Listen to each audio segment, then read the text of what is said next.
This is something I've wanted to talk about for a while, and I think it's a problem that is very prevalent in the fandom, and that's this idea of adapting the EU into films. But before I get to that, I just want to say, there's absolutely no way Disney are ever going to sell Star Wars, and there's absolutely no one who's able to afford it. They would have to offer them at least $80 billion for them to even really consider selling it. That's never going to happen. And some of you might say, well, if they keep failing, they're not going to have a choice. Those people need to get a grip. Regardless of how much they fail, they're never going to sell it. But hypothetically, if someone did purchase Star Wars and they threw Disney canon away, they can't then turn around and start adapting the EU novels into films. It doesn't work like that. For example, if they wanted to make the Thrawn trilogy a trilogy of films, that is not possible because the canonical telling of that story is the novels. That is the real canon. That is Star Wars canon. So if you wanted to adapt them into films, you would either have to decanonize the books and say the true telling of the story are the films, or you say the real canon are the novels and the films aren't the real canon. But if you do that,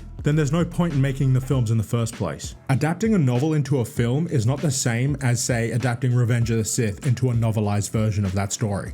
So you can't have the Thrawn trilogy in novel form and the Thrawn trilogy in the films and say they're the same thing and they're a part of the same canon. It doesn't work. When Kathleen Kennedy says Star Wars doesn't have source material, she's right. Because the expanded universe is not like Marvel Comics, where they're adapting comics into films, because the canon telling of the stories are the novels. The only way the expanded universe could be considered source material is if you decanonize it. So when you say, oh, if I had the power to do whatever I wanted at Disney, I would adapt the Thrawn trilogy, I would adapt New Jedi Order into films, you sound like a fake fan who doesn't understand what the expanded universe actually is. It kind of feels like a lot of you don't really respect the expanded universe when you say, oh, we could adapt those novels into films.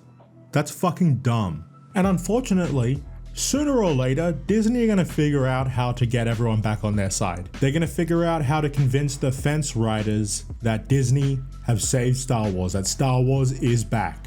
Because guess what? It wouldn't be hard at all. It's actually insane that they haven't figured it out already. But they're going to figure it out eventually. And when they do, don't be surprised. Unfortunately for the real fans, Disney Star Wars is never going away. And one show or one film is all it's going to take for the fence riders to think that Star Wars is back and Disney have done a good job. And I get wanting to see these stories on screen because I have wanted that as well, but I also understand that that can't happen without decanonizing the novels that they would be adapting. And if you would be fine with them throwing the EU in the garbage just to get film adaptations of those stories, you're a fake fucking fan. You're not a real Star Wars fan, you're a fraud. The only way you could get EU related films and for them to be canon to the EU novels is if you just continue the stories of the novels where they left off. That's all I really had to say. Expect another video on Star Wars Legacy to come out soon. And I'm almost finished going through Survivor's Quest, so I'll be on to Outbound Flight soon and I'll get that review out to you hopefully in the next couple of weeks. Thanks for watching, thanks for listening, like and subscribe. I'll see you guys later.